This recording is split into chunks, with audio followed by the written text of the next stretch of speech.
ਦੀਆਂ ਖਬਰਾਂ ਵੱਲ ਚੱਲੀਏ ਤੇ ਇਮੀਗ੍ਰੇਸ਼ਨ ਦੇ ਨਾਲ ਰਿਲੇਟਡ ਇੱਕ ਦੋ ਖਬਰਾਂ ਆਪਾਂ ਸਾਂਝੀਆਂ ਜੇ ਕਰ ਲਈਏ। ਦੋ ਹੋਰ ਮੌਤਾਂ ਜਿਹੜੀਆਂ ਆ ਉਹ ਆਈਸ ਦੇ ਕਸਟਡੀ ਦੇ ਵਿੱਚ ਹੋਈਆਂ ਹੈਗੀਆਂ। ਕਹਿੰਦੇ ਵੀ one of the deadliest year immigration detention ਦੇ ਵਿੱਚ ਇਹ ਸਾਲ ਗਿਣਿਆ ਜਾ ਰਿਹਾ ਹੈਗਾ। ਇੱਕ ਕੀਬਨ ਮੂਲ ਦਾ 75 ਸਾਲਾਂ ਦਾ ਬਜ਼ੁਰਗ ਜਿਹੜਾ ਆ ਉਹਦੀ ਇਮੀਗ੍ਰੇਸ਼ਨ ਡਿਟੈਂਸ਼ਨ ਦੇ ਵਿੱਚ ਮੌਤ ਹੋਈ ਆ ਪਿਛਲੇ ਹਫ਼ਤੇ। ਸੋ 13 ਮੌਤਾਂ ਆਈਸ ਦੀਆਂ ਜੇਲ੍ਹ ਦੇ ਵਿੱਚ ਇਸ ਸਾਲ ਸਨ 2025 ਚ ਹੋ ਚੁੱਕੀਆਂ ਹੈਗੀਆਂ। ਸੋ ਇਸ ਤੋਂ ਪਹਿਲਾਂ ਇੱਕ ਕੈਨੇਡੀਅਨ ਸਿਟੀਜ਼ਨ ਦੀ ਮੌਤ ਜੋ ਆਈਸ ਦੇ ਡਿਟੈਂਸ਼ਨ ਦੇ ਵਿੱਚ ਸੀਗਾ ਉਹ ਹੋ ਚੁੱਕੀ ਹੈਗੀ ਆ। ਜੋ ਆਈਸ ਦਾ ਟਾਰਗੇਟ ਹੈਗਾ ਵੀ 3000 ਲੋਕਾਂ ਨੂੰ ਹਰ ਰੋਜ਼ ਅਰੈਸਟ ਕਰਨਾ ਹੈਗਾ ਆ। ਇਹਦਾ ਕ੍ਰਿਟਿਸਿਜ਼ਮ ਵੀ ਕਾਫੀ ਹੋ ਰਿਹਾ ਹੈਗਾ। ਹੁਣ ਤੱਕ 56000 ਲੋਕ ਜੇਲ੍ਹਾਂ ਦੇ ਵਿੱਚ ਪਾਏ ਹੋਏ ਆ। ਤੇ ਕਹਿੰਦੇ ਵੀ 140% ਜੋ ਏਜੰਸੀ ਦੀ ਸਟੇਟਡ ਕਪੈਸਿਟੀ ਆ ਉੱਥੇ ਉਹ ਇਹ ਕਵਰ ਕਰ ਰਿਹਾ ਵੀ 100 ਨਾਲੋਂ ਵੱਧ 140% ਤੱਕ ਜਿਹੜੀ ਹੋ ਗਈ ਹੈਗੀ ਆ। ਪੌਲ ਚਾਵੇਜ਼ ਇੱਕ ਲਿਟੀਗੇਸ਼ਨ ਤੇ ਐਡਵੋਕੇਸੀ ਡਾਇਰੈਕਟਰ ਹੈਗੇ ਅਮਰੀਕਨਜ਼ ਫॉर ਇਮੀਗ੍ਰੈਂਟ ਜਸਟਿਸ ਦੇ। ਉਹਨਾਂ ਨੇ ਕਿਹਾ ਵੀ ਜਿਹੜੀ ਜੇਲ੍ਹਾਂ ਦੀ ਕੰਡੀਸ਼ਨ ਆ ਮੈਂ 20 ਸਾਲਾਂ ਦੇ ਵਿੱਚ ਇਦਾਂ ਦੀ ਨਹੀਂ ਦੇਖੀ ਇੰਨੀ ਬੈਡ ਜਿਹੜੀ ਇਸ ਟਾਈਮ ਬਣੀ ਹੋਈ ਹੈਗੀ ਆ। ਇੱਕ 49 ਸਾਲਾਂ ਦਾ ਜਿਹੜਾ ਕੈਨੇਡੀਅਨ ਆ ਉਹ ਆਪਾਂ ਤੁਹਾਡੇ ਨਾਲ ਪਿਛਲੇ ਦਿਨਾਂ ਦੇ ਵਿੱਚ ਵੀ ਖਬਰ ਸਾਂਝੀ ਕੀਤੀ ਸੀ ਵੀ ਉਸ ਦੀ ਜਿਹੜੀ ਆ ਨੋਵੀਐਲੋ ਨਾਮ ਦਾ ਬੰਦਾ ਉਸ ਦੀ ਆਈਸ ਦੇ ਫੈਸਿਲਿਟੀ ਦੇ ਵਿੱਚ ਜਿਹੜੀ ਮੌਤ ਹੋਈ ਹੈਗੀ ਆ। ਸੋ ਜਿਹੜੀ ਕੋਈ ਵੀ ਸਰਕਾਰ ਆਈ ਆ ਉਹਦੇ ਦੌਰਾਨ ਸਭ ਤੋਂ ਵੱਧ ਮੌਤਾਂ ਜਿਹੜੀਆਂ ਆ ਜੇ ਆਈਸ ਦੇ ਡਿਟੈਂਸ਼ਨ ਚ ਹੋਈਆਂ ਹੈਗੀਆਂ ਆ ਉਹ ਪ੍ਰੈਜ਼ੀਡੈਂਟ ਡੋਨਲਡ ਟਰੰਪ ਉਹਨਾਂ ਦੇ ਸਮੇਂ ਦੇ ਦੌਰਾਨ ਹੋਈਆਂ ਹੈਗੀਆਂ। ਜਿਹੜਾ ਨਵਾਂ ਬਿਗ ਐਂਡ ਬਿਊਟੀਫੁਲ ਬਿੱਲ ਆ ਉਹਦੇ ਵਿੱਚ ਟਰੰਪ ਉਹਨਾਂ ਨੇ 350 ਬਿਲੀਅਨ ਡਾਲਰ ਪ੍ਰਪੋਜ਼ ਕੀਤਾ ਸੀ ਨੈਸ਼ਨਲ ਸਿਕਿਉਰਿਟੀ ਦੇ ਲਈ ਤੇ ਪਲੱਸ ਪ੍ਰੈਜ਼ੀਡੈਂਟ ਡੋਨਲਡ ਟਰੰਪ ਉਹਨਾਂ ਦਾ ਮਾਸ ਡਿਪੋਰਟੇਸ਼ਨ ਦਾ ਜਿਹੜਾ ਏਜੰਡਾ ਆ ਉਸ ਨੂੰ ਕਵਰ ਕਰਨ ਦੇ ਲਈ। ਸੋ ਹੁਣ ਇਹ ਦੇਖਦੇ ਆ ਵੀ ਜਿਹੜਾ ਨਵਾਂ ਬਿੱਲ ਪਾਸ ਹੋਇਆ ਉਹਦੇ ਵਿੱਚ ਕਿੰਨੇ ਮਨੀ ਜਿਹੜਾ ਆ ਉਹ ਇਸ ਕੰਮ ਦੇ ਲਈ ਜਿਹੜਾ ਸਾਈਨ ਕੀਤਾ ਗਿਆ ਹੈ।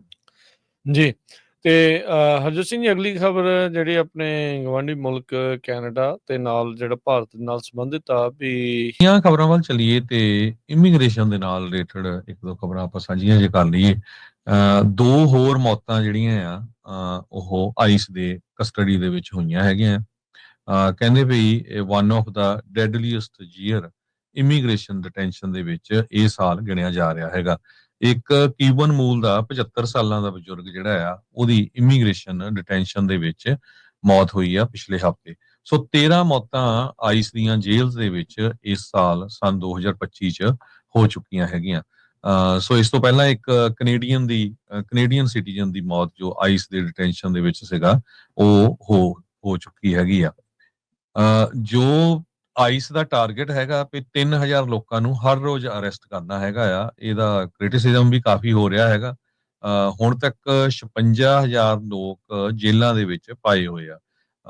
ਤੇ ਕਹਿੰਦੇ ਵੀ 140% ਜੋ ਏਜੰਸੀ ਦੀ ਸਟੇਟਡ ਕਪੈਸਿਟੀ ਆ ਉੱਥੇ ਉਹ ਇਹ ਕਵਰ ਕਰ ਰਿਹਾ ਵੀ 100 ਨਾਲੋਂ ਵੱਧ 140% ਤੱਕ ਜਿਹੜੀ ਹੋ ਗਈ ਹੈਗੀ ਆ।